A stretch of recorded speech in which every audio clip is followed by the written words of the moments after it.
MCA has come out with a new notification relating to prospectus and allotment of securities second amendment rules.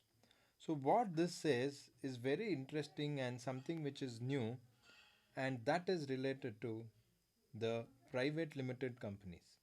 So if you see a rule 9b in the amendment says that issue of securities in demat or dematerialized form by private companies.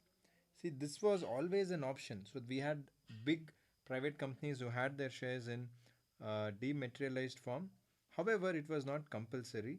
Most of the companies which are MNCs and they have a lot of money, they used to do it by their own choice for the reason of safety and ease of business.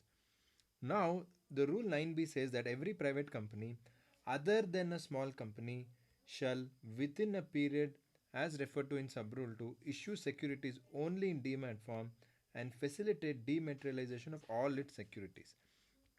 So, what is very interesting for us to know over here is that for private limited companies, they're saying that if you're not a small company, that is, as of now, if your paid up capital is below 4 crores or your turnover is below 40 crores, okay, so you will be called as a small company. So for small companies, this demat rule does not apply, but for other private limited which are not small companies, that is if they have more than 40 crore turnover or if they have more than 4 crore of paid up capital. So for such private companies which are not small companies, this rule becomes applicable. So what are they saying? Every private company which is not a small company shall issue securities only in demat. So any fresh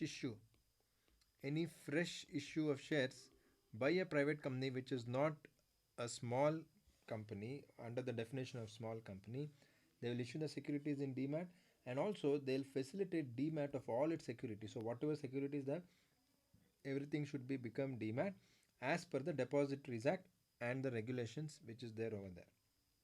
So this is the rule 9b which has been inserted in that sub rule 1. Now sub rule 2, a private company which is as on last date of the financial year as on 31st March 2023 is not a small company. So if any private company is not a small company as per the balance sheet, shall within 18 months of closure of the financial year comply with the provisions of this particular rule. So let us see what they're trying to say over here. So let us say that as on 31st March there was a company which is not a small company, okay, so which is not small.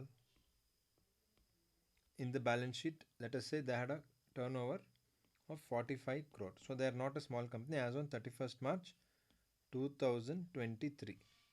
Now what should they do within 18 months from this? So 31st March 2023. So 18 months is how much?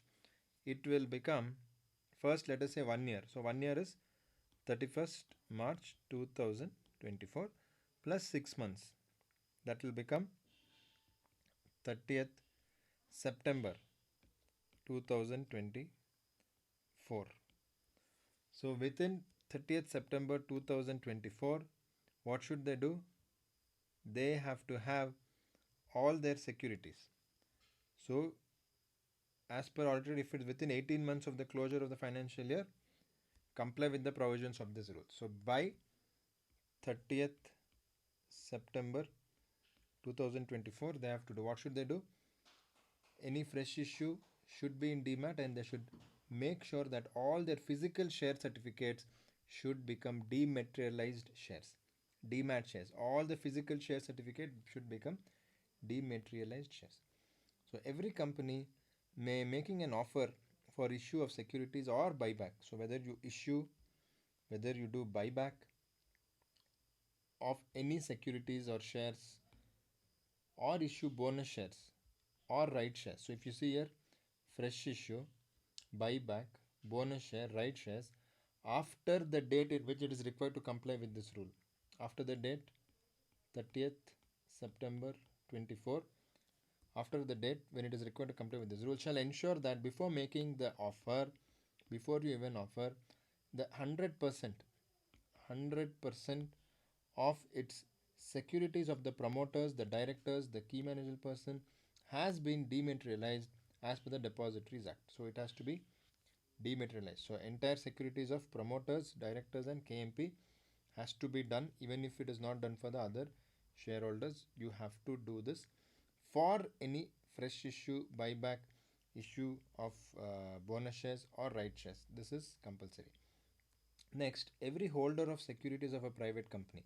So let us say somebody has some equity shares in a private limited company who intends to transfer such securities on or after the date when the company is required to comply with this rule shall get securities demat before the transfer.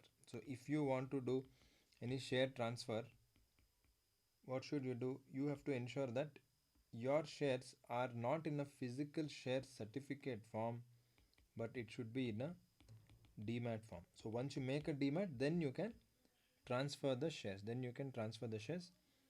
Yeah. So anyone who wants to transfer the shares on or after the date when the company is required. So after that, 30th September 2024, if you want to transfer shares, make sure that your shares are in demat, then you transfer. They are not telling you don't transfer, but this is important. Okay. Then, who subscribes to any securities of the uh, concerned private company. So, if you are subscribing to the securities of the private company, whether by way of private placement or bonus issue, right shares after the date, that is again after the 30th September, when the company is required to comply, shall ensure that all securities are held in demat form before the subscription. So you have to ensure that it's in demat form before you subscribe, and that is compulsory. So this will apply to dematerialization of securities under this rule. So the provisions of sub-rule 4 to 10 of Rule 9A shall apply. Provisions of this rule shall not apply in case of government company. So for government company, this will not apply. If there is a government company which is private and all of that, private limited. In the annexure to the rules, after PAS 6, following forms will be inserted. So all these other forms are there, which is something which you should know. But now, this is the most important, that is issue of securities in demat form for private limited companies. I hope you understood. If there's any doubts, let me know. And this is very, very good news. This is very, very good news for company secretaries. Our importance will go up. Right now, the problem is in many private companies, they don't maintain proper share certificates, etc. Now, there will be a obligation. Of course, this is not applicable for private limited, which are small companies. It's not applicable to them, but still, there'll be many companies which come under private limited which are not small, and slowly I'm very sure in future even private limited which are small, all the share certificates will be removed and the demat shares will be introduced by the MCA. It's a matter of time. This is a very welcome move, excellent move, and more importance for our CS profession, and companies cannot do without CS when this kind of amendment comes. So please do study this, write this in your exam. Such things, if you write in the exam, you definitely get extra marks.